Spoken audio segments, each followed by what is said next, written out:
Afrika Van Java. Ya, inilah julukan yang disematkan kepada Taman Nasional Baluran di wilayah Banyu Putih, Situbondo, Jawa Timur. Taman Nasional seluas 25.000 hektar ini menjadi habitat dari hewan-hewan khas Afrika seperti banteng, kerbau, rusa, monyet, hingga aneka satwa burung. Kita dapat menjumpai mereka hidup secara liar di sini.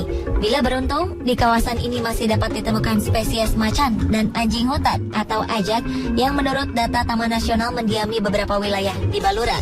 Beberapa lokasi telah dikembangkan oleh pengelola Taman Nasional Baluran sebagai tempat khusus untuk dikunjungi oleh para wisatawan. Selain pusat informasi di dekat pintu masuk kawasan, di sini para wisatawan juga dapat berkunjung ke daerah-daerah konservasi alam di kawasan Taman Nasional. Bagi Anda, ada dua tempat utama di Taman Nasional Baluran yang bisa Anda kunjungi, yaitu daerah konservasi alam Bekol dan Bama. Dahulu daerah ini merupakan tempat favorit karena disediakan tempat menginap bagi mereka yang ingin merasakan sensasi misteriusnya berwisata malam. Tetapi beberapa tahun terakhir, penginapan yang disediakan terpaksa harus ditutup karena adanya pemugaran oleh pengelola Taman Nasional. Taman Nasional Baluran merupakan ekosistem hutan kering di Pulau Jawa. Wilayah vegetasi sabana menjadi wilayah terluas dengan persentase 40% dari luas kawasan atau sekitar 10.000 hektar. Tak heran jika daerah ini dikenal dengan Afrika di ujung Pulau Jawa karena kesamaan vegetasi Baluran dengan tanah Afrika. Waktu terbaik untuk mengunjungi kawasan yang diresmikan pada 6 Maret 1980 ini adalah pada bulan Maret hingga Agustus, yakni ketika musim kemarau tiba. Perjalanan menuju Bekol dan Bama dapat ditempuh dengan kendaraan roda 4. Para wisatawan tidak memerlukan kendaraan khusus untuk masuk ke wilayah ini.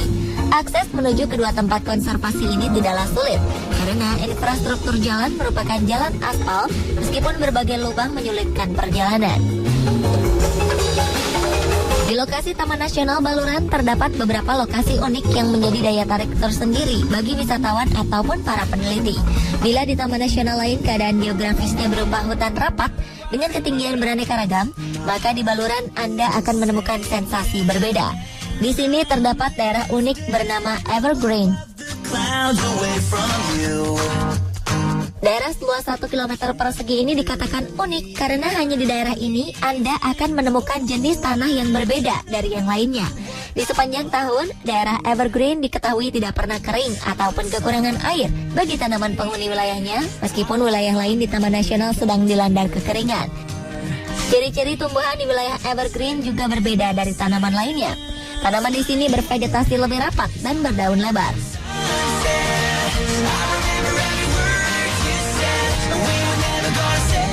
Evergreen Forest itu adalah hijau sepanjang tahun ya.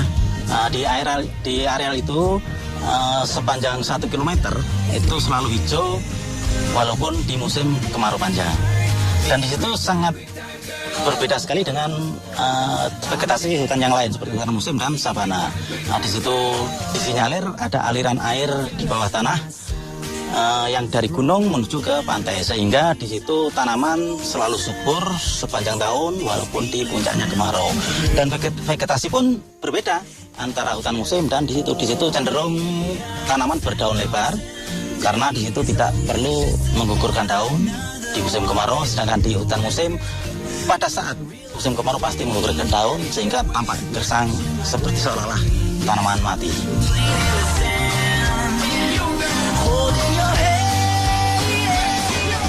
Daerah Bekol adalah pos pertama yang dihuni manusia setelah kita beranjak dari kantor Taman Nasional. Disinilah para ranger Taman Nasional Baluran membuat pos jaga. Jarak antara kantor Taman Nasional dan Bekol adalah 14 km. Jarak ini dapat ditempuh selama 45 menit dengan mobil. Di sini Anda akan menemukan hamparan padang rumput luas dengan latar belakang Gunung Baluran yang berdiri megah. Bila musim kemarau tiba, daerah inilah yang menjadi savana seperti di Afrika. Di Bekol juga terdapat penginapan yang dulunya penuh dengan pengunjung di setiap akhir pekan.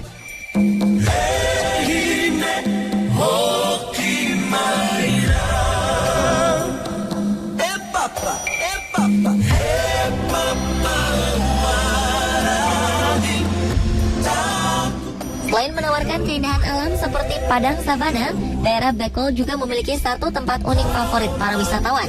Tempat ini adalah pusat breeding banteng Baluran. Hewan banteng terkenal sebagai maskot Taman Nasional Baluran, tetapi populasinya bisa dikatakan cukup sedikit. Faktor perburuan liar dan ancaman pemangsa menjadi sebab mengapa populasi banteng di Baluran terus berkurang. Untuk itu, pengelola Taman Nasional memikirkan cara untuk tetap mempertahankan populasi banteng, yakni dengan program breeding banteng. Cara ini dilakukan untuk mempertahankan eksistensi banteng di alam bebas. Program ini berupaya untuk mengembangbiakan banteng secara semi-alami. Hingga saat ini, pengembangbiakan banteng dengan cara semi-alami ini telah melahirkan 1 ekor anak banteng yang diberi nama Nina.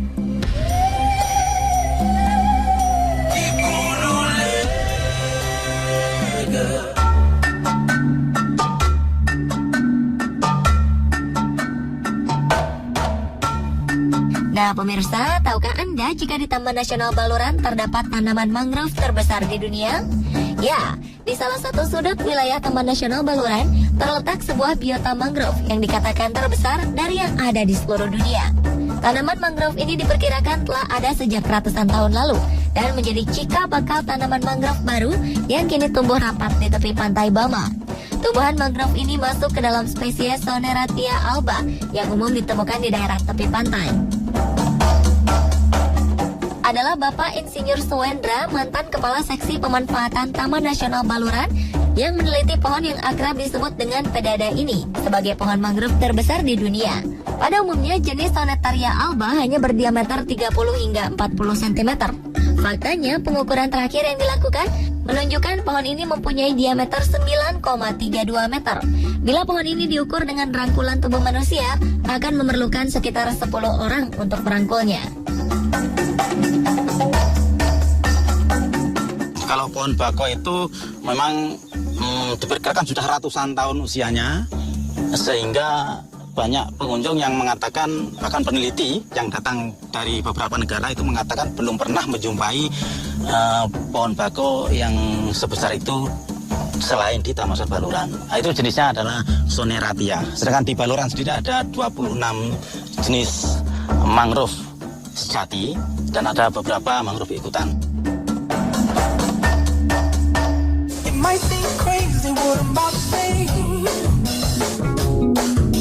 Daerah Pantai Bama memang terkenal dengan habitat tumbuhan mangrove. Ketika air laut sedang surut, akan terlihat jelas akar tumbuhan mangrove yang menjalar liar di tepi pantai. Tumbuhan unik yang dapat hidup di darat dan laut ini dapat dijelajahi dengan jembatan mangrove trail yang disediakan pengelola Taman Nasional. Di Pantai Bama ini juga disediakan wisata bawah laut seperti snorkeling dan diving. Tentunya tempat ini menyajikan pemandangan karang bawah laut yang indah dan masih terjaga.